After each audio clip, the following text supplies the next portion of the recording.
era que una vez llegamos a un pueblo y habían embarazadas y había gente con rifles y escopetas que no nos dejaron entrar y nos intimidaron y hasta nos soltaron plomo. A la gente de que eso va a pasar, cómo los convences que le vas a dar un apoyo y cómo logras que ellos no te los escondan.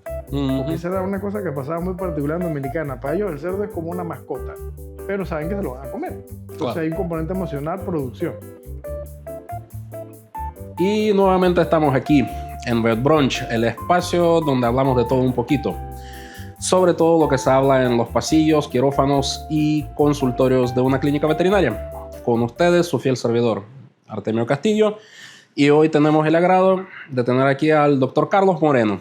Carlos Moreno es, además de ser director de la comisión, ¿cómo es eso? Comisión Panamá de Estados Unidos para la Erradicación COPEC. y Control del Gusano Ordenador. Excelente.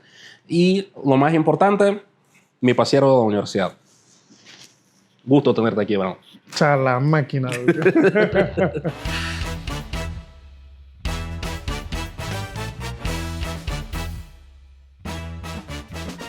Así que bueno, peladito, un gusto verte aquí, ¿eh? Igualmente. Sí, tenemos tiempo que no hablamos, así que aquí nos vamos 3 horas, yo creo. Sí, no, la vida de adulto es así, viejo. Uno no tiene tiempo. Uno tiene el tiempo antes, pero no tiene la plata. Y cuando tienes la plata, no tienes el tiempo. Lamentablemente. Pero bueno, salud por esa vaina, pues.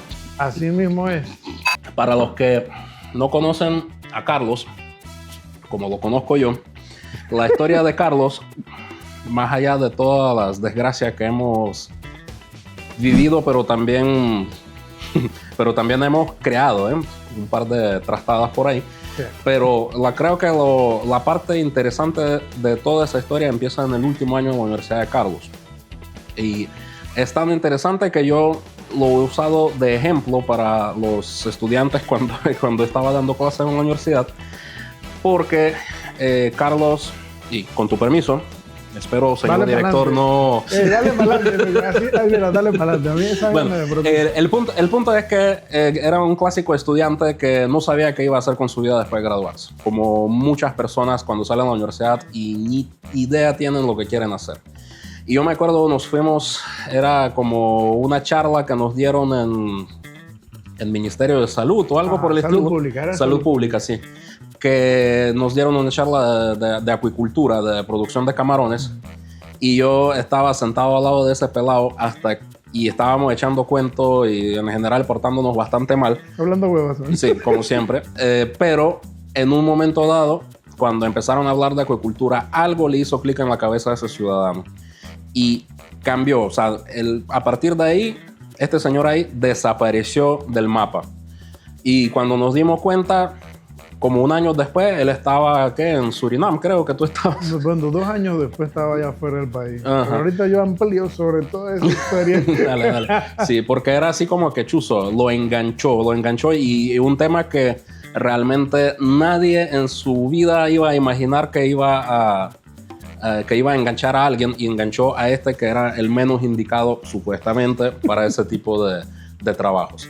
¿Qué fue lo que pasó ahí? Cuéntanos. Bueno, mira, primero que todo agradecerte el espacio. Definitivamente yo creo que esta iniciativa, salud de nuevo, Salud por esa vaina. es una iniciativa que no solo los futuros veterinarios, sino que la misma sociedad civil de alguna manera le saca provecho a las vivencias y la experiencia que nosotros Claro hemos que tenido. sí. Tú como mencionaste, o sea, definitivamente cuando uno estudia medicina veterinaria uno empieza siempre con esa onda de chuleta. A mí me gustan los animales, yo quiero ayudar a la sociedad. Y en principio en nuestra carrera, en nuestra facultad, al menos hace 30 años, bueno, nosotros estudiamos como hace 20, ¿qué? No, Hace 17, Yo entré en 17, 18 años atrás, más o menos. 14 años, papá. No, hombre, ya tenemos rato. Bueno, demasiado. Bueno, Se te cayó la hace cédula. más de 10 años, cuando nosotros estudiamos la carrera, nosotros en la facultad, como era una facultad joven que iniciaba, pues enfocaban siempre casi todo el pensum académico y todo lo que uno veía a la parte clínica, pero específicamente a la parte clínica de pequeñas especies. En un inicio, como cualquier futuro veterinario, me gustaba la dinámica, la clínica, la cirugía, no sé qué, la atención y demás. Sin embargo, después del tercer año, cuando ya dimos toda esa tormenta de farmacología y toda esa tormenta de esas materias que nos desbarataron un poco la cabeza, fisiología y farma principalmente, de ahí, ok, uno entra en como una dinámica, bueno, ya los siguientes años es como terminar la carrera. como cualquiera, practiqué en clínica, inclusive practiqué con Alexander, con una clínica que él tenía inicialmente, que actualmente es decano. Y en ese mundo uno se enrola, pero porque es que la misma facultad y el sistema está diseñado para que te enfoques en esas áreas donde tú puedes con practicidad generar un resultado en un futuro cuando te insertes en el campo laboral. La cosa es que cuando yo llegué a quinto año, específicamente quinto año, yo estaba en una incertidumbre, chuleta. Estoy terminando una crisis existencial, sí. Y honestamente ya a mí la parte clínica no me gusta. O sea, a mí me pasó y lo digo claramente, eso a mí no me gustaba. Entonces yo tuve un quinto año donde yo pensé, ¿y qué yo voy a hacer?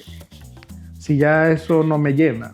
Y cuando uno estudia algo, honestamente uno estudia la realidad por dinero. Porque uno tiene un futuro proyectado de que va a generar un ingreso y que con ese ingreso tú vas a desarrollarte en la sociedad. Pero después ya uno cambia un poco el concepto y tú, chuleta, voy a estudiar algo que no solo sea por eso, sino algo que me guste. Entonces yo llegué en ese quinto año como, chuleta, ¿qué voy a hacer? ¿Qué voy a hacer? Porque honestamente todo lo que he visto, la parte de grandes especies, la parte clínica, eso como que no es lo mío. En fin, yo frustrado en el quinto año, tal cual, estábamos en unas clases de acuicultura y ahí de repente sentí curiosidad, pero no fue hasta una clase con la doctora Solís, la vicedecana, que fue la que, digo yo, que fue la que me motivó y hasta el sol de hoy le voy a agradecer siempre, una oportunidad que ella me dio. Había en Panamá como un taller centroamericano de algo, de acuicultura. Y la doctora Solís me dijo, hey, ¿quién se interesa por ir a este taller? No sé qué, no sé qué. Y yo como, ok, perdido de la vida y como con un horizonte buscando posibilidades. Alcé mi mano, yo voy a ver esa vaina para ver qué son. Bueno, fui al taller, ahí conocí gente clave en mi vida. No se me va a olvidar nunca el taller, conocí a gente de Loirsa, que en ese entonces yo no sabía ni quién era ni cómo se comía Loirsa, pero después, muchos años después, sí tuve que ver con eso y ahorita les cuento. Conocí a la licenciada Bielka Cedeño. Ella era bióloga, especialista en acuicultura, trabajaba en el Organismo Internacional de Sanidad Agropecuaria, el OIRSA, y ella estaba organizando ese taller que reunía a muchos países en conjunto con la gente de FAO y en conjunto con un montón de gente, científicos de esa área. Y en ese entonces, bueno, tuve la oportunidad de conocer a Bielka, hablé con ella, me presenté y le conté más o menos mi situación tal cual. Yo diga, mira, yo soy veterinario, pero no sé qué hacer. Yo no sé qué hacer, estoy buscando como opciones y el área de acuicultura como que me está llamando la atención. Ella me puso en contacto quizás con una de las personas más claves en mi trayectoria profesional inicial, el doctor Jorge Cuellar Ángel. Yo no sabía quién era, me lo presentó el doctor Cuellar, veterinario, que trabajaba en el área acuícola, microbiólogo. Y desde ese momento, bueno, regresé a la facultad y decidí, ¿sabes qué? Yo quiero experimentar de qué se trata eso. No solo la parte de la materia que dimos como materia, sino quizás ir más allá de ver de qué se trata eso y de qué forma, si este señor, que es veterinario, encajó ahí, quizás yo pueda encajar en un futuro en algo parecido. Claro. Bueno, empecé a escribir un poco de correo en ese tiempo, el correo gallo que uno usaba del Hotmail. Y la vaina que escribí un par de correos, y estábamos en esa etapa donde teníamos que ver lo de la práctica profesional y pasé el trabajo de grado para entonces ya uno poder sustentar y obtener el bendito título del sexto año.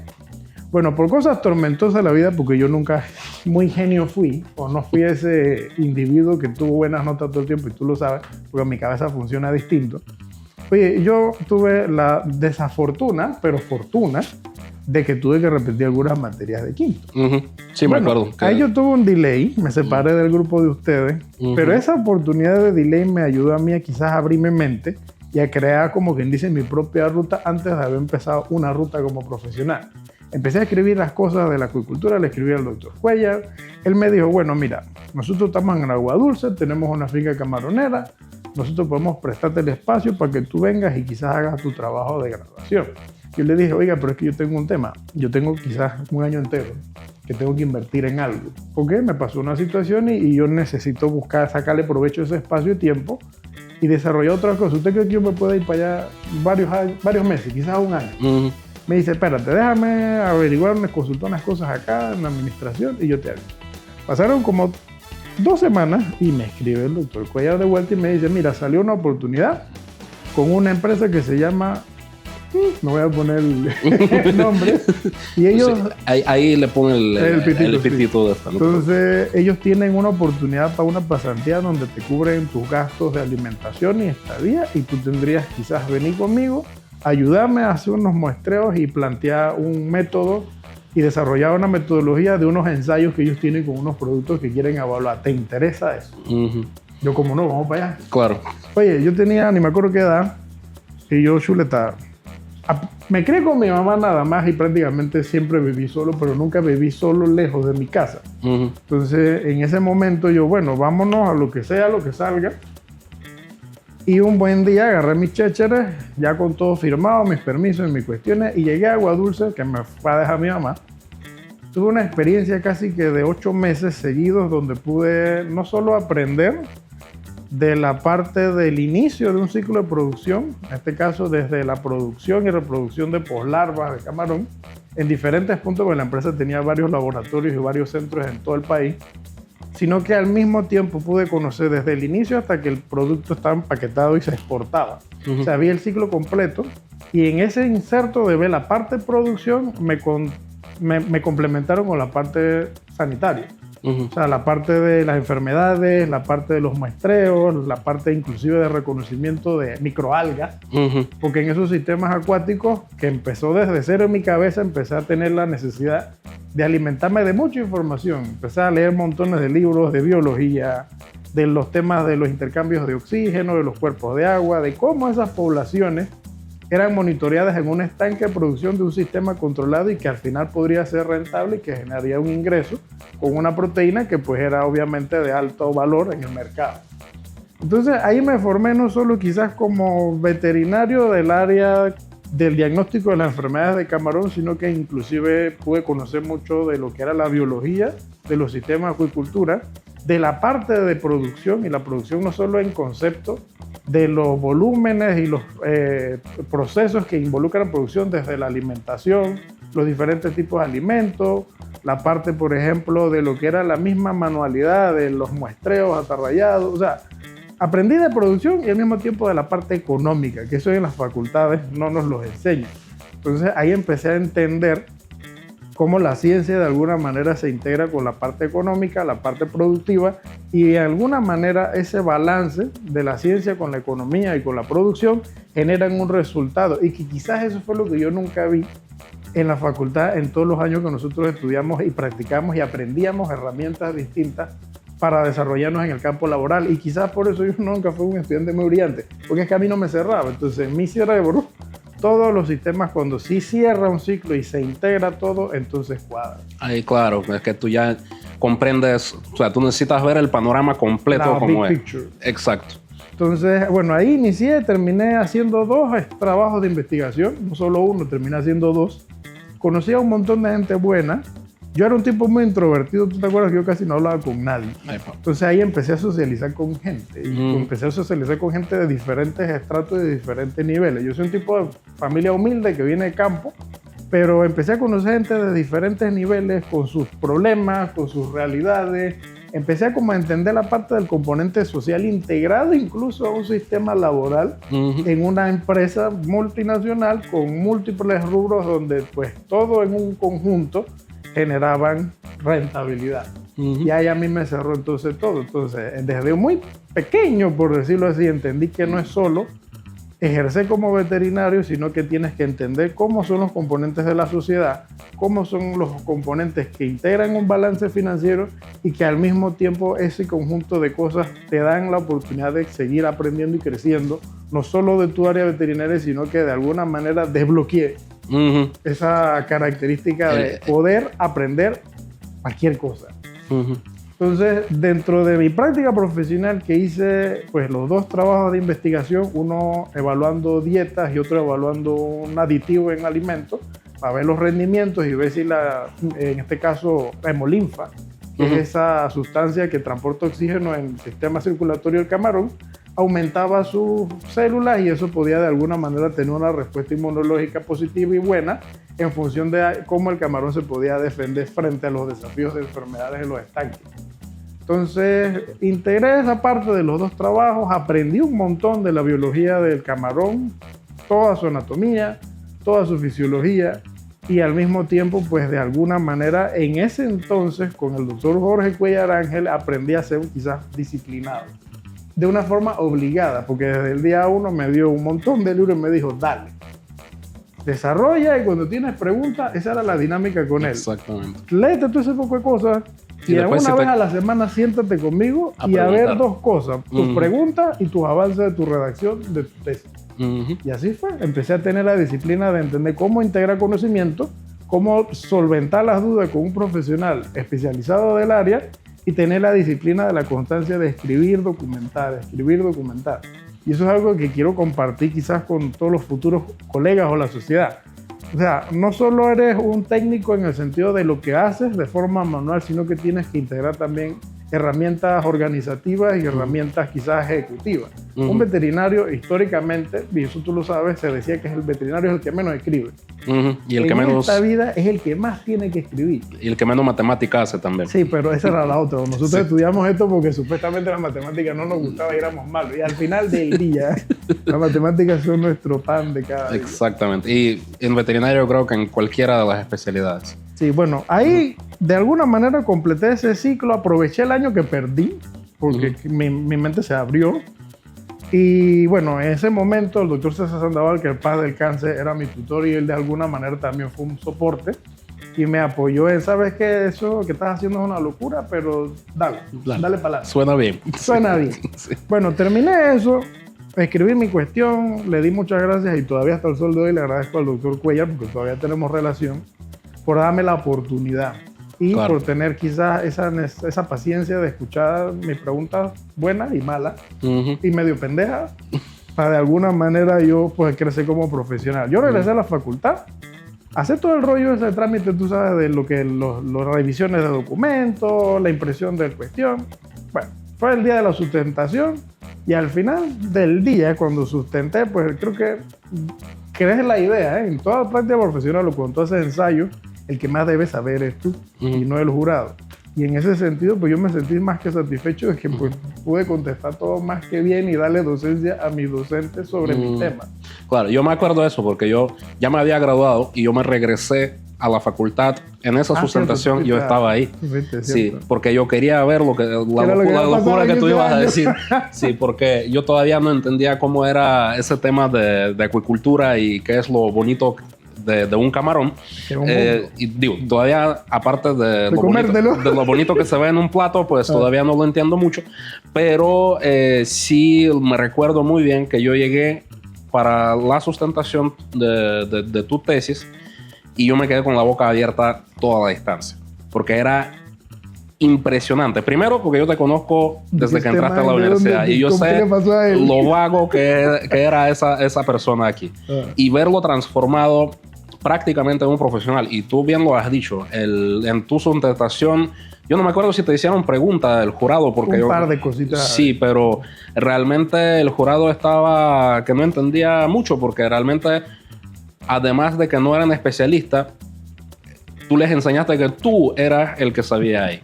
Entonces, y eso a mí me impresionó muchísimo y ahí es donde yo me terminé pensando de que chuzo, ese pelado ha crecido.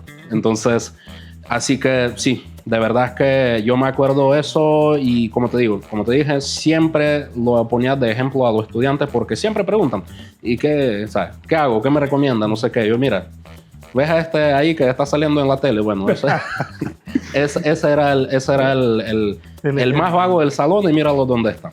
Mira, yo pienso que no es váganse, sino que a veces es la falta de motivación y de alguna manera, yo te lo digo con plena confianza, cuando tú estás en tu zona de confort, tú te quedas ahí. Se quedan ahí. Tú tienes que continuamente salir de tu zona de confort para poder dar ese salto y crecer. Salud por esa vaina. Esa es una experiencia de vida que yo siempre comparto incluso con estudiantes y con profesionales hoy día.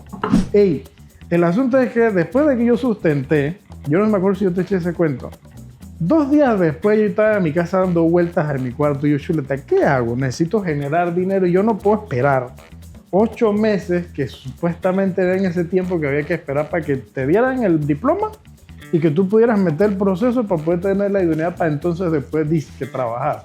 Pues yo necesitaba generar ingresos y no podía quedarme esos 8 meses haciendo nada y eso era 2 días después de haber sustentado. Oye, se me ocurrió la grandiosa idea, ¿yo sabes qué? Yo allá en Bacamonte hay como un puerto y yo creo que en ese puerto hay plantas. Ese fue mi pensamiento. Yo debería irme como a dar una vuelta por allá para ver qué pasa.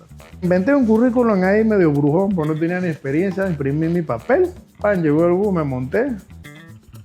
Me monté como a la mitad del bus y yo, chuleta, ¿dónde me bajo? ¿Dónde me bajo? Concluí rápidamente, donde la gente más se baje, ahí me voy a bajar. El bus siguió avanzando, hizo su par de paradas, llegó a un punto que era como una intersección en forma de Y. Y ahí se bajó un montón de gente. Yo, aquí mismo es. Agarré, pagué mi pasaje, bajé el bus. Se fue el bus, todo el mundo agarró para sus lados. Miré para todos lados, para la calle hacia arriba, para atrás, para la derecha, yo chuzo y ahora. Miré así para la izquierda, veo un montón de gente cargando unos racks, unas tinas azules de estas de refrigeración. Veo movimiento, yo voy a meterme aquí para ver qué pasa. Crucé la calle, subí unas escaleras, abren una escotillita y yo toqué, ¿no? Y me preguntan, ¿qué necesita? ¿Qué desea? Vengo a buscar un trabajo. Cerraron las escotillitas. Al rato, ¡pam!, me abren la puerta. Y sale un señor adulto, como de más o menos en ese tiempo, 48 o 50 años, señor Rolando. Todos le habíamos acordado que fue el primero que me recibió ahí. No, que me están diciendo que estás buscando una oportunidad de empleo y que como que estudiaste veterinaria. ¿Ahora eres veterinario? Y yo, no, todavía, o sea, sí soy veterinario, pero no tengo idoneidad, tengo que esperar un tiempo por un proceso. Y el man, ¿de qué pasa? Yo, ok, pasé, me llevaron a un salón de reuniones así todo estilizado, bonito. Me senté. Y el señor Rolando me pregunta, bueno, cuéntame. Y había traído como a 2 personas más. Cuéntame, ¿qué usted sabe hacer? Bueno, les conté toda mi historia de mi experiencia en Camaco, más o menos la parte veterinaria. Y me dice, mira, casualmente nuestro gerente de control de calidad se fue. Y tenemos una auditoría con Estados Unidos en las próximas 2 semanas. Y tenemos todo ese poco de documentos de los manuales de prerequisitos HACCP, de eso que nos acabas de contar. Y eso está todo desactualizado y necesitamos pasar esa auditoría. Porque nosotros exportamos pescado fresco y pescado procesado a Estados Unidos y a Unión Europea. Pero tenemos ese gran problema. Tráete tu currículum. Saqué mi hojita miserable y la puse en la escritura. Aquí está. Me miran y yo todo nervioso, yo chuleta.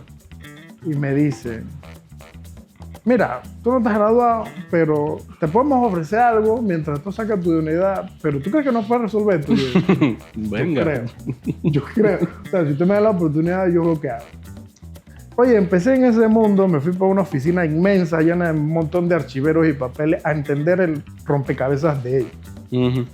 Bajaba a la planta, entendí el proceso, qué era lo que ellos hacían. Oye, resumen de la historia, era una empresa de pesca industrial que tenían un acuerdo con una empresa taiwanesa que ellos pues las abanderaban los barcos a los taiwaneses para que los taiwaneses hicieran su pesca salvaje, wild catch, en el mar, en diferentes polígonos. Y ellos tenían un acuerdo donde pues como empresa panameña les tenían el derecho a comprar toda la carga de lo que las embarcaciones traían. Entonces ellos manejaban pescado fresco y pescado congelado. Oye, reventé el rompecabezas y salió todo bien. Atendí a la visita de Estados Unidos y aprobamos y están más contentos esos señores. Y de alguna manera empezaron a dejarme hacer cosas. Me dijeron, ¿tú qué más puedes hacer aquí? Yo, bueno, mira, según los prerequisitos yo debería, entre comillas, hacer una evaluación de los swaps de las manos de los manipuladores. Yo debería poder entrenar a la gente. Es más, ustedes trabajan con atún, yo debería poder muestrear niveles de histamina y les explicaba. Yo, mira, la norma de los europeos dice son 50 ppm, la de los estadounidenses dice que son 150. Y les empezaba yo a hacer docencia de las cosas y me dice, ¿qué necesitas? Pídelo y te lo compramos. Oye, inventé un laboratorio. Y poco a poco empecé inclusive a trabajar con la gente de nuevo. Y menciono la gente porque el componente, persona, el recurso humano, y tú lo sabes como dueño de empresa, es lo más valioso que uno tiene que tener. Así es. Y ese acercamiento que tú tienes con las personas, por más jefe que tú seas, es vital para que el componente de cómo el ambiente está y cómo se desarrollan las actividades y cómo logres los objetivos que tú te trazas con ellos se cumplan. Cuento corto, después de 3 meses o 4 meses más o menos, me llama un día el jefe supremo de la empresa, Roy Rivera. Y Roy me dice, súper, porque él me decía súper. Ay, fulano, no sé qué, dale ahí $50 Moreno, mañana saca el pasaporte. ¿Para qué? Bebe a sacar esa vaina, mañana hablamos de nuevo. Fui a sacar mi vaina, no sé qué, al día siguiente aquí está, la factura, la cosa. Mira, súper, me dice. Tú eres veterinario, estás haciendo un excelente trabajo. tú aquí, como todos los ejecutivos de esta empresa, tienes que aprender del negocio. Y el negocio de nosotros es vender pescado. Te vas en la mañana para Trinidad y Tobago a aprender del negocio de vender pescado. Bueno, llegó ese sábado, yo en medio que me despedí de mi gente, no sé qué, empaqué mis vainas, yo no sabía ni a qué iba. Aterricé en Trinidad y Tobago con un contable de la empresa que también sabía vender pescado y con otro señor que también era otra cosa, pero que también sabía vender pescado. Pasaron varios años y un buen día, y por eso mencioné a la licenciada Bielka Cedeño y al doctor Cuellar, y me dice Cuellar, oye, ¿a ti te interesa un trabajo en un organismo internacional? Yo, ¿cómo así? Me explica más o menos de qué se trata. Yo, OIRSA, me sonó. ¿No? Cuento corto, fui a la entrevista del OIRSA. Era una posición como oficial de inocuidad de los alimentos. Fui a la entrevista, obviamente salí muy bien. En ese entonces me entrevistó el doctor Filiberto Frago, que era representante del país. Logré el trabajo, salí de la parte avícola y entré entonces a un esquema de trabajo de organismo internacional que tenía alcance regional en 8 países, como oficial de sanidad, pero para la parte de inocuidad de los alimentos. Para resumir la historia de OIRSA, yo empecé como inocuidad, fui oficial de trazabilidad en una situación muy particular aquí en el país, en Panamá, cuando el programa de trazabilidad necesitaba ayuda. Y después de eso fui oficial de salud animal dentro del organismo y tuve ahí casi 7 años. En esos 7 años vi mucho y conocí quizás otro enfoque del mundo en diferentes países, diferentes culturas, diferentes gobiernos, diferentes idiosincrasias y situaciones y problemas. ¿Qué principalmente hice los últimos años en el OIRSA? Y lo hablamos antes tras bastidores, manejo de crisis sanitaria. Yo tuve la oportunidad de enfrentarme como veterinario a brotes de Newcastle en Belice, al brote grande de peste porcina africana en República Dominicana como primer técnico internacional que llegaba a que el gobierno intentara hacer una respuesta de emergencia. De hecho, hasta los manuales de los procedimientos de respuesta de emergencia y coordinación de equipos de campo me tocó hacer en República Dominicana. Ese fue un reto grande, porque estamos hablando de un país con una población porcina de casi 1 millón de cerdos, que se enfrentaba a una enfermedad que no habían visto hace 40 años en el continente americano y que de alguna manera necesitamos contener la enfermedad inicialmente en ese país para que no saltara hacia otros países de la región frontera, sí. Y acabara con la producción porcina de todo el continente, que solamente aquí en Panamá son 300.000 cerdos que representan casi 14 millones de dólares el rubro. Entonces ahí tuve esa crisis sanitaria grande y después me tocó salir de allá dejando estable la contención en el país y teníamos el tema con influenza aviar H5N1 que nos estaba respirando desde diciembre del 2022 en Canadá. Y ahí me tocó enfrentar otra crisis sanitaria siendo oficial del OIRSA. Ayudé a Honduras, a Costa Rica, a Guatemala, inclusive ahí por primera vez pude volver a mi país a ayudar a mi país, específicamente al MIDA, en el manejo de la respuesta primaria del brote de H5N1, que inicialmente era una alerta. Yo era oficial de salud animal en el OIRSA, pero también era coordinador regional de sanidad avícola de los países. O sea, los 8 países yo lidiaba con la empresa privada y con los gobiernos, específicamente con el área avícola. Y tenía pues contacto y la red entera de prepararlos a todos para cuando viniera alguna vez alguna crisis de ese tipo. Y me tocó la crisis de ese tipo. Tocaron varias. Y bueno, yo lo que te iba a preguntar, ¿no? De los camarones no entiendo mucho y de aves entiendo un poquito más, pero sé que son, digamos, son rubros de alto rendimiento, básicamente. Y una pequeña crisis sanitaria en una finca avícola o una finca camaronera son millones de pérdidas. Sí. Entonces, después de salir de ese rubro de producción, dedicarte entonces a ser un oficial de sanidad de una organización internacional, ¿crees que no has desperdiciado la experiencia que tuviste al principio, ¿no? O sea, porque esa experiencia que tuviste en producción, que igual te tocó ver temas de sanidad, pero al entender qué hay detrás de sanidad, o sea, qué dinero se maneja detrás de esto, me imagino que eso debió ayudarte a quedar bien parado con tu trabajo en OIRSA y después en el gobierno de Panamá. No, te mencionaba precisamente que yo fui coordinador regional del programa de sanidad avícola para los países de OIRSA y justamente esa experiencia que yo tuve en el sector productivo, la parte privada, fue la que me ayudó a conectar con todas las organizaciones avícolas de la región. O sea, yo era no solo un técnico, yo era un técnico que entendía el porqué de cada una de las cosas que les dolía a ellos y buscaba siempre un balance entre la parte económica y la parte sanitaria. Entonces eso sí me dio mucho valor y cada experiencia de las que he tenido en la vida, incluso las que tuve en Surinam, y vuelvo allá porque es que inclusive en Surinam, volviendo al tema personal, a mí me tocó lidiar grupos o coordinar grupos de gente que nos ayudaba a descargar pescado, que muchos de ellos tenían o cero escolaridad o estaban en bandas o estaban en temas de narcóticos y era difícil manejar personas con ese tipo de criterios. No estás en ese ambiente. O sea, no es que voy y manejo gente bien civilizada, no, a mí me tocó lidiar con gente difícil. Gente difícil que si tú no podías poner pautas específicas o tú no tenías como ese nivel de mando particular, pues no trabajaban o no te hacían cosas o te hacían trastadas. Entonces, volviendo al tema de la parte privada, pues definitivamente ese siempre ha sido una carta que a mí me ha caracterizado en los diferentes roles que he tenido. Entender las cosas de diferentes ángulos. Porque una cosa es estar en la parte privada, otra cosa es estar en un organismo y posteriormente, y después me imagino que me vas a preguntar ya, también es otra cosa está del lado de la parte oficial de gobierno. Y definitivamente, o sea, en el caso de las crisis sanitarias, digamos, yo lo digo a veces de manera de chiste, o sea, yo tengo la mala suerte de que las cosas malas me han tocado. Pero es una mala suerte que me ayuda a mí a poder desarrollar nuevas habilidades. Habilidades blandas, habilidades de manejo de personal, habilidades de diplomacia, porque con los países uno tiene que tener manejos muy particulares dependiendo de sus normas. Tú tienes que tener inclusive ciertos criterios políticos para entender por dónde andan tabla las políticas de los estados, de los diferentes gobiernos y que no se traslape una cosa con la otra. Y al mismo tiempo el balance ese de la empresa privada que a veces no va en la misma línea de los intereses de los gobiernos. Exacto. Es bien complejo. Es complejo. Sí, me imagino que sí. Y bueno, como para cerrar este tema de tu camino, ¿valió la pena el esfuerzo?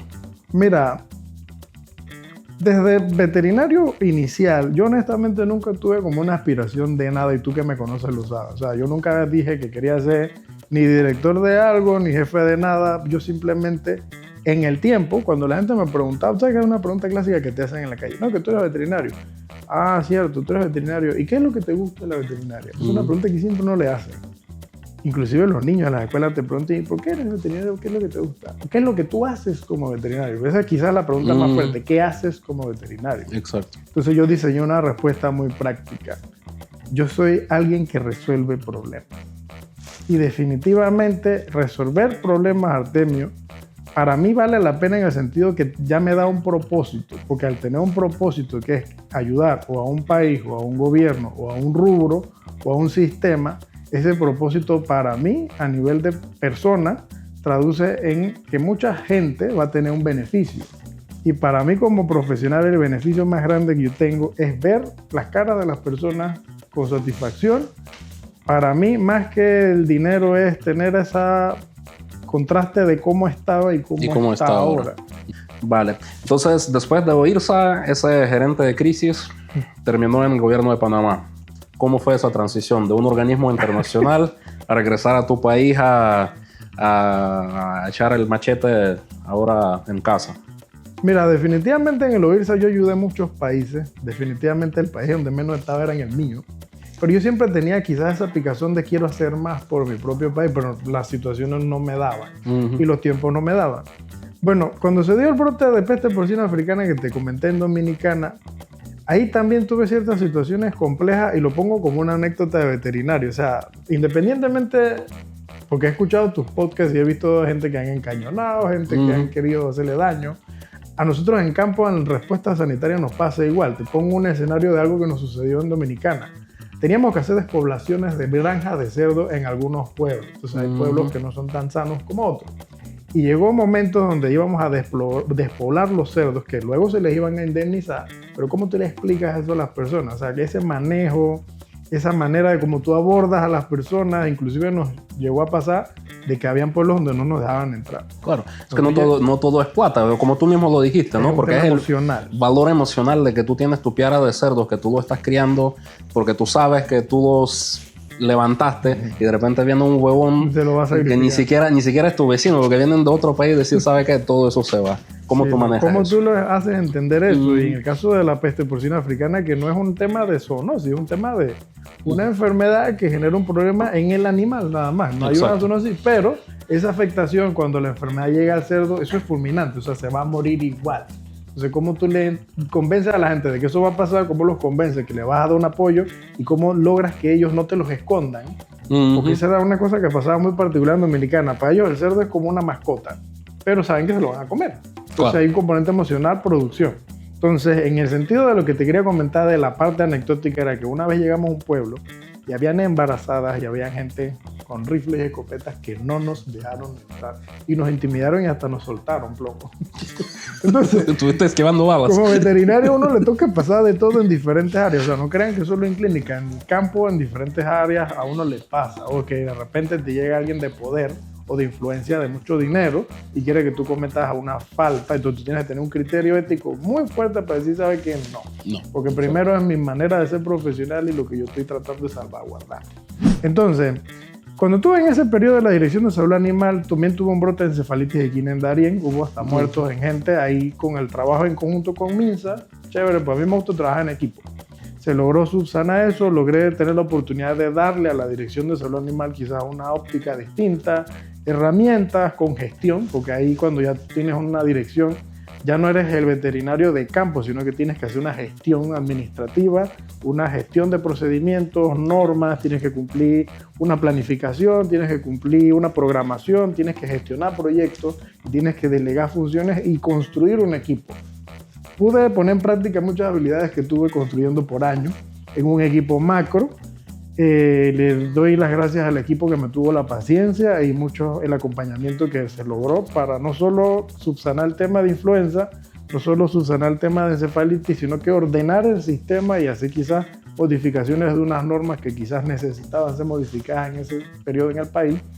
Y de alguna manera pues logré también ser parte del tema de cómo después de un año de atraso logramos al fin poder decretar el brote de gusano barrenador en el país.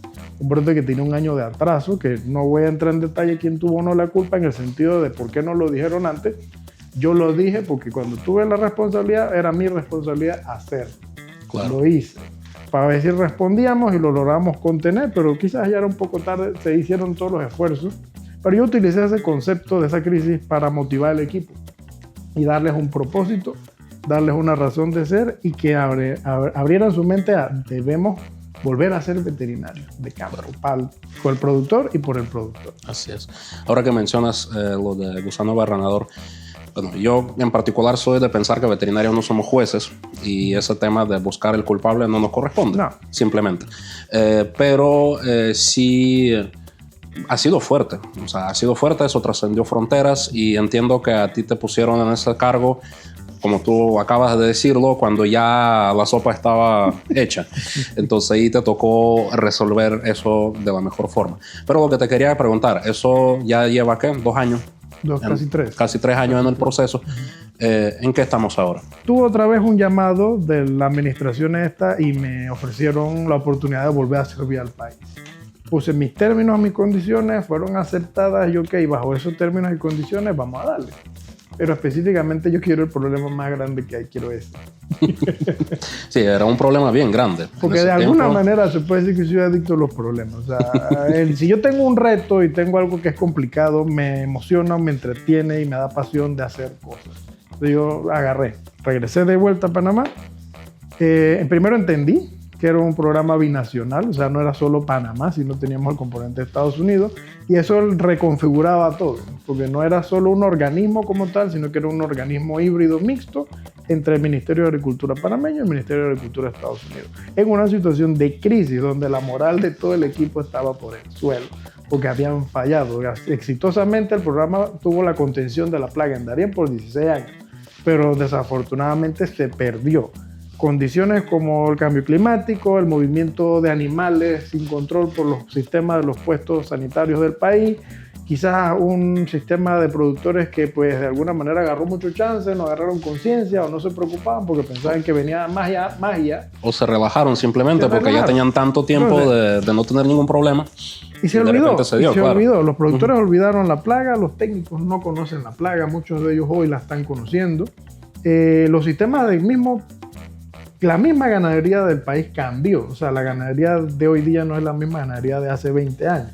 O sea, las distribuciones de las densidades de población cambiaron. Darien antes tenía 60.000 animales, hoy día tiene casi 400.000. Es la primera o segunda provincia más poblada de ganado bovino del país. Obviamente ese tipo de aumento de densidad es un aumento de nivel de riesgo para cualquier enfermedad. Exactamente. De este tipo. Y más porque Darien es una provincia fronteriza. Fue una presión de riesgo o diferentes situaciones que generaron la sopa o el caldo perfecto para que una enfermedad como esta o cualquier otra estallara. Entonces estalló. Y desafortunadamente, pues hoy por hoy la plaga las tenemos extendidas hasta México. ¿Qué estamos haciendo hoy día? Tratando de contener la plaga en México con el insecto estéril de la planta nuestra, que es todavía la única planta en el mundo que hace esto, que es certificada bajo todas las normas ISO 17025, 9001. Somos laboratorio de referencia ante la Organización Mundial de Salud Animal para esto en el mundo. Copec es un mundo de ciencia, de operación, de todo. O sea, Copec es una familia que tiene componente de ingeniería, tiene un componente de investigación, tiene un componente administrativo, tiene un componente técnico de campo y tiene, como quien dice, una autonomía. Una autonomía subsanada por los dos países que tienen una misión, que en este caso la misión principal de Copec siempre ha sido la producción del insecto estéril para la supresión de la enfermedad en campo.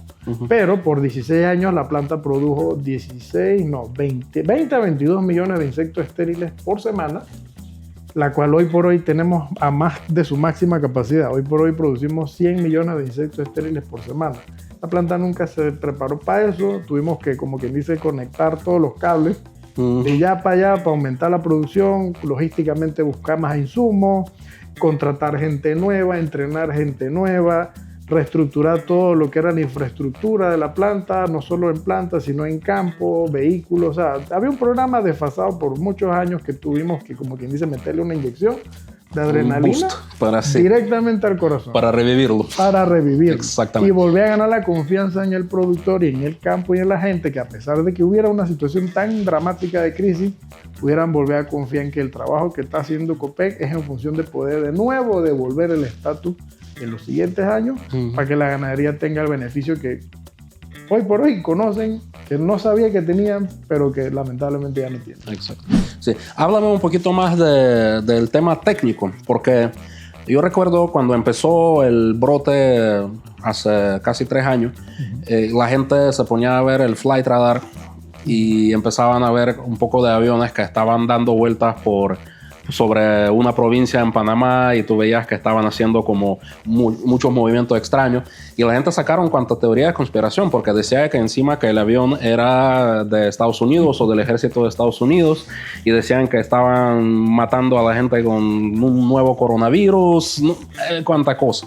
Entonces yo creo que eres el más idóneo de hablar de esto, de esos temas, y vamos a pisarle callos a un par de conspiranoicos con eso. ¿Te parece? No, como no, con gusto. Mira, la verdad yo estoy aquí para hacer docencia.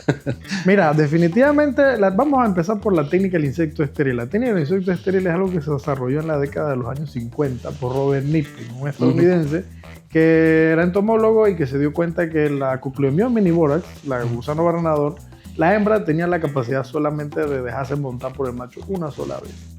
En base a ese concepto, pensaron, ¿qué pasa si desarrollamos un macho que monte y que no fecunde y que ahí automáticamente se corte el ciclo biológico?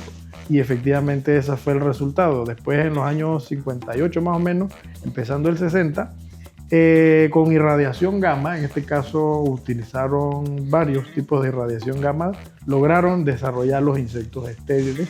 Y en ese sentido, pues Estados Unidos, los productores de Texas, principalmente de la zona sur, decidieron, ¿sabes qué? Nosotros vamos a hacer un cálculo a ver cuánto nos afecta este insecto a nuestra ganadería. Y en ese entonces, la afectación del gusano barrenador para ellos, solamente en un año representaba $1.300 billones. En tratamientos, en curaciones, en todos los animales que se morían porque no podían ser atendidos, sin incluir la parte de la vida silvestre, en los años 60. Entonces ellos decidieron, ¿sabes qué? Vamos a darle un dinero a USDA para que desarrolle un programa con esa técnica de nippling del insecto estéril para hacer una producción en masa y dispersar el insecto. ¿Cuál era el objetivo? Erradicar la plaga. ¿Cómo funciona la erradicación de una enfermedad, en este caso de un insecto como el Diptera de la cocleomía? Sencillo. Tú tienes que tener 3 componentes y lo voy a dejar claro desde ahorita. Para erradicar una plaga como esta, tú necesitas un sistema sanitario alineado, con educación sanitaria, con políticas claras, con técnicos que sepan qué hacer y cómo resolver. Tú tienes que tener productores con la necesidad y con el compromiso de hacer su parte en su casa, identificar sus casos rápido, curarlos y cortar el ciclo. Cortar el ciclo y que el compromiso del productor sea yo, al vecino y todos vamos contra esa plaga. Y el tercer componente, que era el insecto estéril, era el coadyuvante. ¿Cómo hacer el coadyuvante? Si yo tengo un sistema sanitario alineado, un productor sensibilizado y que está haciendo la tarea, la población natural del insecto va a bajar, pero no se va a eliminar porque van a quedar pequeños ciclos siguiendo y dando vueltas. El insecto estéril llegaba a que esos pequeños ciclos se rompieran y se fuera erradicando poco a poco. El programa inició en los años 60. Antes de que sigas, yo creo que es importante puntualizarlo. Lo que tú mencionas, que básicamente lo del insecto es la última etapa de la prevención. O sea, que no de la erradicación. No es la medicina. No es la medicina. Es el coadyuvante a todo el demás tema que hace COPEC y hacen los gobiernos para contener este brote. Es correcto, tal cual lo acabas de decir, por eso lo quería dejar claro. Para erradicar esta plaga se necesitan esos 3 componentes en la ecuación. Si tiene uno, si tiene 2, no funciona. ¿Por qué? Porque el insecto estéril solo no lo hace. El insecto estéril es un mecanismo de control biológico que va a terminar, como quien dice, de dar el último golpe del resto de los que queden en el ambiente cuando ya hay una supresión correcta por los productores y por los sistemas sanitarios. Exacto. Con control de movilización, vigilancia, etc.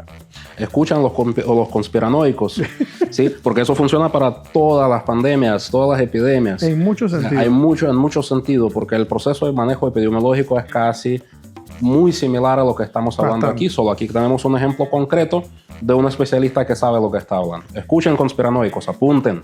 Sí. Bueno, siguiendo la línea de la conspiración, me hablabas de los aviones. Definitivamente, la técnica se desarrolló, se produjeron una planta en Estados Unidos con una capacidad de casi 400 millones de insectos en ese entonces, porque el borde ese es larguísimo, y empezaron a hacer su dispersión. El insecto tú lo produces en una planta con una fuente de radiación, que en el caso nuestro aquí en Panamá tenemos una fuente de radiación de cobalto 60, ¿sabes? Como la de los Simpsons. Sí, tenemos un mini reactor. Tú eres Mr. Burns entonces. Pero con pelo todavía. Entonces, esa fuente de radiación, en la última etapa, cuando tenemos las pupas, pues nosotros nos encargamos de hacer pan. El pan para nosotros es replicar el ciclo biológico en una instalación cerrada y llevarlo a pupación. Y esa pupa entonces se irradia con cobalto 60, hagan unos curis específicos, y de ahí entonces ese pan que ya está caliente hay que llevarlo a que lo despache. Ahí es donde entran los aviones. Los aviones entonces cargan las pupas, no las pupas llegan a un centro de eclosión, las eclosionamos, las adormecemos con frío para que el metabolismo baje y que esas moscas puedan, como quien dice, llegar en el momento preciso a ser liberadas en el ambiente, y cuando ellas van cayendo entonces se reanimen por temperatura, vuelen, y entonces el macho estéril, en este caso, busque la hembra, tape y corte. Entonces por eso se usan los aviones, porque se dispersan a cierta altura, a cierta cantidad por milla náutica, dependiendo del polígono, estos insectos para que puedan de alguna manera entrar en el ambiente y competir con los naturales que hay en el ambiente, que no están estériles, y ir tratando de inactivarlos poco a poco y que los ciclos biológicos naturales bajen.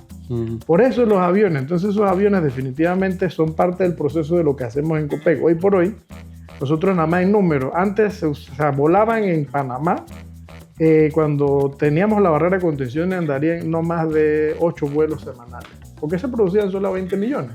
Hoy día nosotros estamos volando casi 45 vuelos en una parte de Estados Unidos y en una parte en México, 45 vuelos semanales dispersando la cantidad total de producción que tenemos, que son los 100. ¿Cuál es el plan a mediano y largo plazo? Nosotros tenemos por convenio de cooperación una cláusula de un artículo que nos obliga y nos da el mandato de apoyar las iniciativas del USDA si la plaga se saliera de control en alguna vez. Fuera de que somos la parte de los asesores técnicos y somos todavía el centro de producción único que existe, también tenemos la responsabilidad de hacer transferencia de tecnología y conocimiento si el problema se saliera de control. Hemos estado trabajando con México y con Estados Unidos directamente en estos últimos meses, porque el plan ¿cuál es?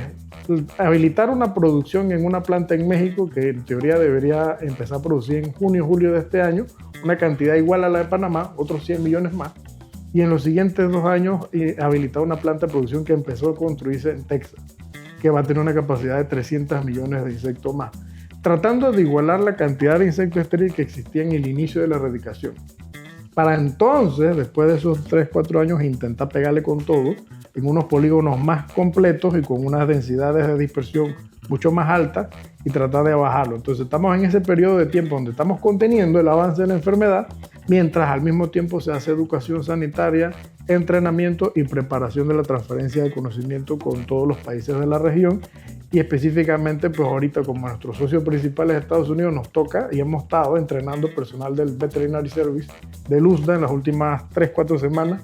Han venido diferentes grupos y hemos estado haciendo esa transferencia de conocimiento para que ellos sepan cómo detectar, cómo manejar la vigilancia sanitaria de esta enfermedad, porque es un poco diferente a otras enfermedades, y que en algún momento, cuando ya tengamos establecidos los volúmenes completos de insecto estéril, podamos ir nuevamente por capas o por compartimentos bajando la enfermedad. Pero va a tomar un buen par de años. Un par de añitos.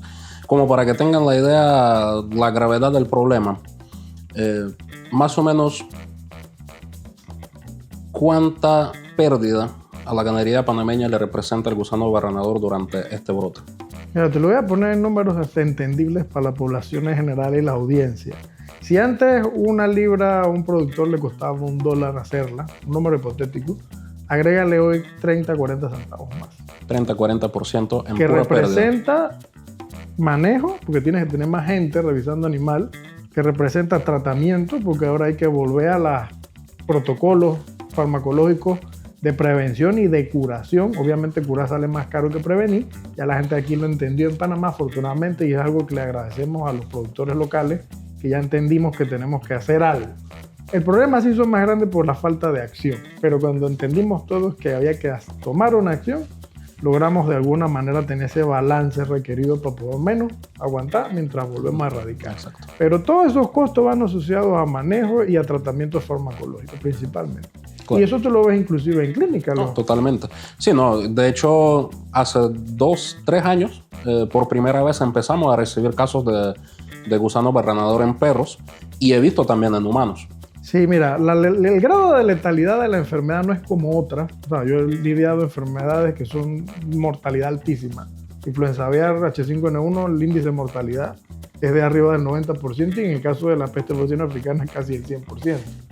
Entonces, en el caso de barrenador el índice de mortalidad es bajo, pero la morbilidad es alta. Exacto. Entonces, eso es una ventaja en cierto sentido, pero el tema está en la respuesta rápida. Si el dueño del animal te trae un animal con la gusanera inicial, una larva 1, larva 2, tú puedes resolverlo rápido y sin menor costo para el propietario, sin menor esfuerzo para ti y sin riesgo de que el animal pueda perder un miembro, pues tú sabes que puede llegar a amputación totalmente y destrucción total hasta de ojos, brazos, todo.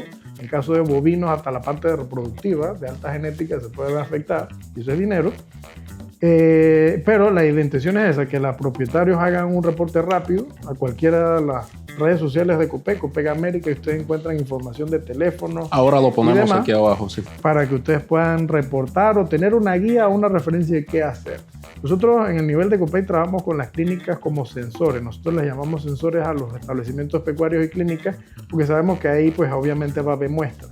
A veces la gente nos pregunta, ¿por qué tenemos que seguir recogiendo muestras? Datos. La epidemiología necesita datos. Si yo tengo que tomar decisiones a nivel administrativo o gerencial de dónde poner un recurso económico o dónde hacer una campaña sanitaria específica o cuál es el público susceptible específico, yo necesito información para poder tener una respuesta dirigida que genere la consecuencia que nosotros buscamos, que es conciencia, menos casos o un mejor manejo de la información o de la situación en esos puntos. Hablaste de algo muy particular, casos en humanos sí. Es una zoonosis, sí, se pueden dar los casos. Como te dije, es alta morbilidad, pero obviamente si se da en un caso de humano, hay que ponernos en doble riesgo, porque al final la sanidad veterinaria es para el beneficio de la humanidad. No para el animal necesariamente, más que todo el beneficio principal es para los seres humanos, nosotros los veterinarios. Entonces, cuando tú tienes un caso humano sencillo, tienes adultos mayores o tienes niños de pequeñas comunidades rurales, donde quizás la información no llega o la ayuda médica no llega, Y es ahí donde están los extremos susceptibles. Pequeños niños que se van a jugar al monte, que se cortan y nadie los ve o los ven muy poco y cuando van a ver ya es el hueco. O la gente de mayor edad, por ejemplo, que tiene ya predisposición por enfermedades tipo diabetes, pie diabético. Que tiene úlceras. Entonces, igual, los señores, la gente de mediana edad de la casa se van a trabajar, regresan en la noche. No los ven. Cuando los ven es cuando ya huele mal. O cuando ya el problema es muy evidente. Exacto, o sea que esto es una enfermedad bien dramática. Sí, es muy dramático. Entonces, si hay un índice de mortalidad es porque hubo un descuido muy grande. Entonces, afortunadamente, con el trabajo que se ha hecho, el reporte de casos y el trabajo en conjunto con el Ministerio de Salud ha sido muy bueno. Y ya hay muchos más reportes de casos, no quiere decir que sea malo. Cuando hay más reportes de casos quiere decir que ya la gente está más pendiente. Exacto. Y en ese sentido, pues afortunadamente no hemos tenido ningún desenlace mortal asociado a barrenador. Sí a otras consecuencias secundarias, pero aquí lo importante es saber que sí puede afectar al ser humano así como afecta a otras especies. Todo animal de sangre caliente con una herida, la mosca hembra grávida llega porque huele, tiene sus neuroreceptores que detectan la sangre, a diferencia de otras moscas, que es otra pregunta que a veces hacen. Esta en específico, la Coplemia miniborax, busca las heridas porque esas larvas de esos huevecillos que van a eclosionar se alimentan de tejido vivo. Con esos ganchos que barrenan y cortan y rompen, esa es la particularidad en relación a otras moscas. Sí, que no buscan una herida muerta, contaminada, muerta. No sí. comen. Carne viva. Así es. Muy bien. Bueno, excelente. Yo creo que la docencia es lo que buscamos todos aquí y eso, la verdad, que aporta muchísimo valor a lo que nosotros hacemos y, bueno, y ustedes sobre todo, ¿no? Así que, bueno, seguimos. Bueno, muy bien. Yo creo que ya vamos a sintetizar todo lo que hemos hablado aquí. Bueno, aquí tenemos un veterinario, un doctor que probablemente en su vida muy poco ha pisado una clínica. Entonces, más o menos. Sí.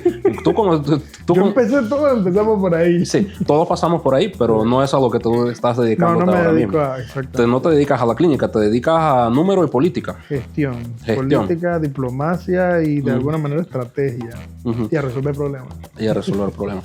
Los veterinarios nosotros resolvemos todos, de alguna forma resolvemos problemas. Pero ¿qué tengo que hacer yo? ¿Cómo yo, siendo un veterinario, que sabiendo que en las universidades no nos enseñan nada de eso, cómo yo llego a sobrevivir en un mundo tan altamente politizado como son los organismos internacionales o el trabajo para el gobierno? Yo creo que es una de las preguntas que los colegas como yo, que no he trabajado en el gobierno ni un solo día, todos nos preguntamos. ¿Cómo es eso? Mira, hay algo que cualquier ser humano puede desarrollar una habilidad que es la adaptabilidad. O sea, si tú tienes la capacidad de adaptarte a los cambios, puedes de alguna manera salir a flote y no ahogarte. Pero tienes que tener la voluntad de hacerlo. Claro. O sea, solo de por sí, por tu linda cara, no sobrevives. Claro. Tienes que tener esa capacidad de adaptarte. Mira, a diferencia de la parte privada, los organismos internacionales y los gobiernos tienen normas y procedimientos. Eso es lo que los hace diferentes. Tienen marcos específicos de cómo operan las cosas. En el caso de los organismos tienen procedimientos hasta para usar un vehículo. Entonces tú te acostumbras a tener una norma específica para cada acción que vas a tomar con sus límites. A diferencia del organismo que tiene el Estado tiene leyes. Las leyes sí tienen su manejo muy particular. Tienen normas y procedimientos también, pero tienen leyes. Y estas leyes te dan un marco operativo. Tú haces hasta donde la ley te dice, no más allá de lo que la ley te dice. Entonces ahí es donde a veces hablamos, ¿no?, que la ley está desfasada. Sí, hay cosas que hay que ir actualizando, porque tú tienes que tener un amplio espectro de acción para poder tener el resultado que el país, porque en el caso del Estado, tú ya estás en un marco país. O sea, tú abarcas como rectoría y parte normativa el país entero en todo lo que es la instancia que tiene que ver con tu tema, si es sanidad animal, vegetal, lo que sea. Y en el caso de los organismos no tienes un marco normativo, sino que tú respondes a lo que los países te dicen. Entonces el país dice, necesito esto, y los ministros de los países dicen, por ahí es, tú tienes que hacer por ahí. Entonces quizás es la diferencia, pero en los dos casos muy específicos es un tema de adaptabilidad, compromiso y de que tú de alguna manera salgas de tu zona de confort y te adaptes a ese abrazo de ese nuevo proceso y puedas de alguna manera encontrar dónde desarrollarte como profesional. No hay una receta mágica, pero si tú te ciñes a normas y procedimientos, se logra. Claro. Ahora, y ahí es donde iba dirigida la pregunta anterior. Caso particular tuyo, ¿sí? O sea, yo te conozco hace mucho tiempo y yo sé que eres hasta cierta forma idealista. Sí. ¿Sí? Y hasta cierta forma tú romantizas todo lo que haces, básicamente, porque te hemos escuchado hablar hoy y yo nunca en mi vida he imaginado que trabajar en el gobierno puede ser tan emocionante. No todos somos iguales. No todos somos iguales. Pero ahora te pregunto yo, una persona idealista, una persona romántica en su profesión y luego se enmarca en una ley. ¿Dónde está esa ventana de oportunidad que tú tomas para hacer que algo evolucione? Porque en concepto probablemente de un 90% de la persona llegar a trabajar en el gobierno es: me atengo a la ley de 8 a 5 y de 5 a 8 entonces hago lo que me da la gana. Pero eso no hace avanzar un país, eso no hace avanzar una organización. Entonces, ¿cómo haces para poder salir de la zona de confort, como tú dices, pero al mismo tiempo quedarte en el marco de la ley, en el marco del reglamento? Eso es lo que yo creo que es la parte crucial de entender cómo funciona esto para alguien que nunca lo ha hecho. Mira, en la vida todo cambia. Tú acabas de tomar un punto muy particular y ya lo mencionamos anteriormente. Todo va cambiando. Las enfermedades, en el caso de nuestra área, cambian. Las enfermedades que tú leíste en el libro cuando eras estudiante ya eso no es igual. Ya no es igual. Y la repente es distinta y la ciencia es distinta. Hoy tenemos redes sociales, información por todos lados. Yo no creo en inteligencia artificial en el sentido de usarla para reemplazarme a mí. Yo siento que mi mente tiene que estar limpia. Quizás es una herramienta, pero no es la solución final. Y ese es un mensaje que le dejo a los jóvenes. Es una herramienta, no es el reemplazo de lo que uno tiene como criterio. Lo importante al usar inteligencia artificial es no apagar la inteligencia natural. El pensamiento crítico tiene que seguir. Y la curiosidad por tú mismo descubrir otras cosas de otras versiones de diferentes fuentes es lo que tiene que perseguir el tiempo. Ok, las cosas cambian y las leyes también tienen que cambiar. ¿Es difícil cambiar una ley? Sí, pero no es imposible. ¿Has cambiado alguna ley? He cambiado bastantes normas y decretos que están bajo mi propio abanico de jurisdicción. O sea, sí se puede. Lo que hay que tener es voluntad y un criterio técnico específico para que tú tengas el sustento científico de lo que tú estás proponiendo sea algo que no sea debatible. Si tú tienes a la ciencia de tu lado y tú das tu evidencia científica, tú puedes cambiar las cosas de forma positiva. Y en situaciones de crisis eso es así. Tú las cambias porque las necesitas cambiar porque si no el sistema no funciona. O sea, me ha tocado hacerlo y afortunadamente te puedo decir sí se puede. Nada más que hay que tener voluntad, para no decir otra cosa. Claro. Y hay que tener criterio para no dejarte, como quien dice, mareada de alguien que en su zona de confort simplemente quiere seguir en su estado status quo, tal cual. Exacto. El status quo es una cosa que afecta mucho a muchos funcionarios públicos. Tú hablaste de mi idealismo. Quizás no es tanto un idealismo. O sea, tener un nivel de cargo, de dirección que suena bonito y todo lo que tú quieras, más que un poder, yo he aprendido a través del tiempo, porque es que no los he querido, que es más una responsabilidad. Porque tener ese poder te puede servir para cosas buenas y para cosas malas. Pero dentro de lo que es hacer las cosas bien, si tú quieres el beneficio social, tú tienes que establecer ciertos criterios éticos internos. Cómo no cruzar tus propias líneas y cómo tener la claridad de hasta dónde y qué es lo que tú quieres y que no sea solo para beneficio tuyo o que no sea para tu beneficio, sino que permeen los demás. De esa manera idealista, como tú lo dices, uno se autorregula y mantiene su norte.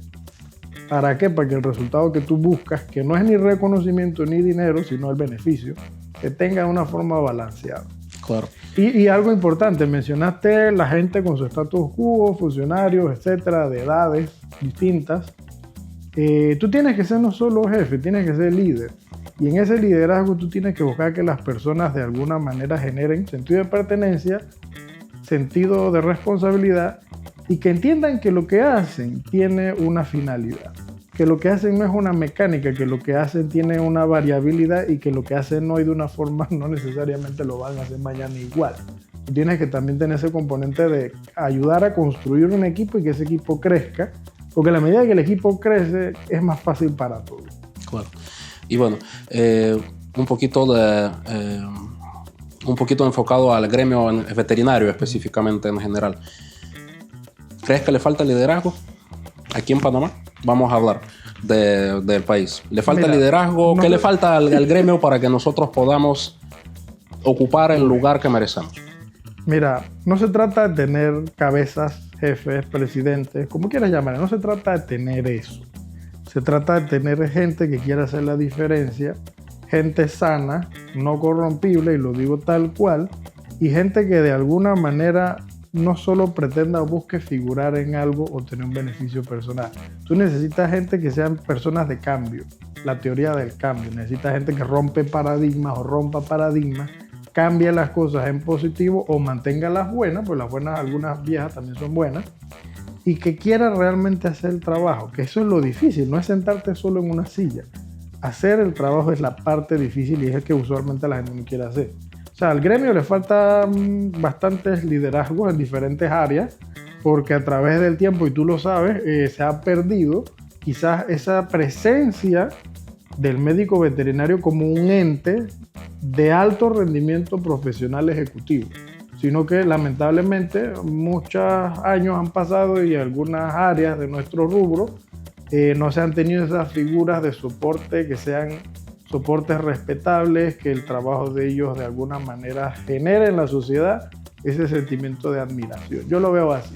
O sea, hemos tenido quizás por años en algunas áreas de nuestro medio, áreas donde no hemos tenido los líderes que necesitamos tener. Y por eso quizás en algunas de esas áreas no se existe todavía ese respeto que quizás generaciones anteriores sí se tenía por la profesión. Y tú lo sabes porque tú viniste de Rusia. O sea, en Rusia el concepto de un médico veterinario, al igual que en cualquier país de primer mundo, es uno de los principales top de la medicina o de la ciencia de los países, porque es que nosotros vemos muchas cosas. No solo vemos un ser humano, vemos muchas especies y muchas situaciones de diferentes ópticas. Inclusive te mencionaba la parte donde tenemos que a veces trabajar hasta con militares. Eso quizás son cosas que uno no ve en estos países de Centroamérica, pero el médico veterinario, no por echarnos flores, tiene que ser ese ente de cambio social a su máximo nivel. No solo un veterinario de campo, sino un veterinario ejecutivo, que es así lo que yo le llamo. Un veterinario que tenga la plataforma para diferenciarse del resto de las profesiones. Así es. Muy bien dicho, muy bien dicho. Y creo que va a ser la última pregunta del día de hoy. ¿Qué le dirías a un estudiante de medicina veterinaria que esté viendo nuestro podcast y de repente dice, yo quiero ser un director de COPEC, un director de sanidad animal? ¿Qué quieres? Bueno. ¿Qué tiene que hacer un estudiante para llegar donde estás tú ahora? Bueno, mira, honestamente, si quiere el puesto yo se lo regalo. Salud por esa vaina. No es fácil, no es nada agradable. A veces está horarios libres, no libres. Uno no sabe ni cuándo está libre. A veces yo no sé ni qué día es. De tantas cosas que tengo en mi cabeza y tantas coordinaciones que tengo que hacer con el equipo. Porque soy un equipo, no soy solo yo. O sea, llegar a una posición así, yo te lo mencioné al inicio en los primeros bloques. O sea, yo nunca lo pedí. O sea, me ha tocado. Y quizás por eso me sigue tocando, pues la gente ve que funciona lo que hacen conmigo. Pero no hay una ruta específica, Artemio. Más que un ABC, yo pienso que es como la constancia, la perseverancia, la disciplina, que yo no la tenía, y tú eres consciente de ello porque me conociste, pero que de alguna manera te lleve entre el conjunto de disciplina, constancia y perseverancia a tener un esquema de trabajo donde tú digas, sabes que yo quiero seguir creciendo. Yo no me conformo ni me da la gana quedarme con lo que tengo hoy. Tú tienes que seguir avanzando. El día que tú dejas de leer, estudiar algo, ese día se acaba. O sea, lo curioso es que estoy escuchándote y se me acaba de ocurrir que la disciplina, persistencia y perseverancia solo son cualidades positivas si la persona es inteligente. Correcto. Correcto. Es un poco abstracto el concepto, pero sí. Pero es así, así es. Pero bueno, sí, muy importante lo que dijiste, porque la verdad es que a mí me gusta mucho esa cita que dice que la disciplina, tarde o temprano, vence al talento. Estás clarito. Uh-huh. El talento es solo una palabra. Todos tienen la capacidad de desarrollar muchas cosas. Talento, digo yo, es un punto de partida. ¿Sí? Que de repente te facilita arrancar. Ventaja. Sí, una ventaja innata. Una pequeña ventaja para empezar, más no para durar. Correcto. Entonces, yo creo que dentro de todo, y relajo aparte, es la razón por la cual estamos conversando hoy aquí. Porque me siento muy orgulloso saber que eres mi colega, eres mi amigo y ahora eres un anfitrión de Bed Brunch, porque es bastante difícil debatir el hecho de que no estás donde estás puesto de a dedo, sino que hemos escuchado tu historia y esa historia no ha sido de un éxito regalado porque tienes ojos bonitos. Entonces, ni nariz bonita. La nariz bonita, sí. Entonces, así que yo creo que es el mensaje que le podemos dar a todos los que nos ven y sobre todo a los que están empezando en esa carrera, que realmente sí se puede y sí se puede cambiar las cosas y que no va a ser fácil. No va a ser fácil, va a ser complicado, frustrante y todo lo demás, pero al final de la cuenta lo importante es que te puedas sentar con un viejo amigo y una copa de vino y echar cuentos con la conciencia tranquila y sabiendo que has hecho algo que va a durar. Yo creo que es lo mejor que podemos hacer sin aspirar a un título, a un cargo o a un privilegio, sino tener esa tranquilidad de tener la conciencia de que has hecho las cosas como se debe. Y creo que con ese mensaje nos quedamos para nuestra audiencia y terminamos aquí. No, para el siguiente será. Muchas gracias, hermano. A ti. Mira, Artemio, antes que se nos acabe el tiempo y que se nos olvide y sigamos disfrutando tu buen vino, definitivamente, Artemio, en este mundo complicado que tenemos de veterinarios, tenemos que compartir todo. Yo de verdad me siento agradecido y definitivamente orgulloso de tu iniciativa con el Bed Brunch. Sigan al Bed Brunch en sus redes sociales, en sus capítulos en YouTube. Y creo que también tienes otras redes, ¿no? En Spotify, en sí. Spotify, ¿cierto? Sí. Sigan al Bed Brunch y bueno, también recuerden seguirnos a nosotros en Copec América, tanto en Instagram, Facebook, X, en todas las redes sociales que ustedes se imaginen. Copec América, ahí estamos. Salud, Artemio, y nos despedimos. Gracias. Salud. Así que no nos olviden seguirnos. Estaríamos en Instagram, en Spotify, en YouTube. Sigan a Copec, son buena gente, hacen un trabajo importante, aunque no se vea todos los días. Y bueno, nos vemos en la próxima. Saludos.